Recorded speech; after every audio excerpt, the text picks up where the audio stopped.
Hi, welcome to the Altar of Malice Zone Preview Tranquil Sea. I'm Schueller.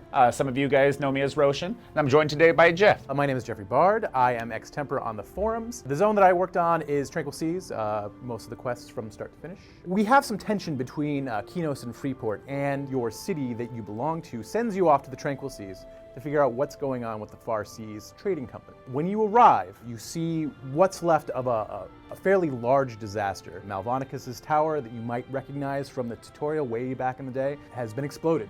It's suspended in air by some really powerful magic, and that's kind of where the mystery starts. The Isle of Refuge originally was this place that new players could go to. The Far Seas would train you up and then ship you off to your respective faction city. We wanted to revisit it. A lot of people have been kind of clamoring for the Isle of Refuge to reopen, so now we have a reason for it to reopen. The Far Seas have been hit hard and they need help. Once you figure out what's going on there, you're going to travel on to what's called Deathweave Isle.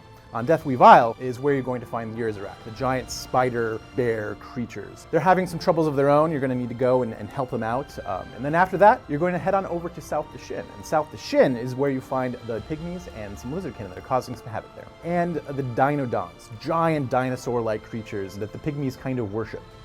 I'm Carlos Mora. I'm Ninja on the forums. Originally designed Broken Skull Bay as well as implemented it. Broken Skull Bay is pretty cool. It's kind of a vertical dungeon at the beginning and kind of transitions into a little bit more of a maze-like. The story kind of weaves a little bit. I mean, it starts out with kind of just an adventure yard. Broken Skull pirates kind of, just call home, and it's kind of Tortuga-esque area. And it transitioned more into the story about the captain, which is Captain Krasnok, which you might remember from EverQuest 1, was the pirate captain from Hate's Fury. When you were working on the zone, what were some of your favorite things to work on? It was a bit challenging because of the vertical nature of the beginning of the zone. I was a bit worried that there would be issues with, stuff jumping down from platform to platform, and it seems to work out pretty well. There's a lot of bosses in here. We did several different areas as different zones. We kind of, sectioned it off and made a bunch of different areas for people to go to. There's a contested area that has 15 bosses, and there's a bunch of heroic zones that have 5 bosses each. More predominantly, Captain Krasnok himself is pretty cool. He's got some interesting fights. He's both in the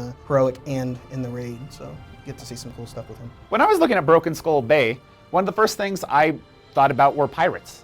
It was quite a interesting time working with these guys. I had an opportunity to kind of bring a little bit of humor into it. There's all sorts of different kinds of pirates. There's pirates with peg legs, there's troll pirates wandering around, kind of making fun of others, and there's scantily clad female trolls, which are, awesome, as they always are. Seems good. Oh yeah. Altar of Malice comes out on November 25th, but if you're an all-access member, you can purchase and play this expansion 2 weeks early starting on November 11th.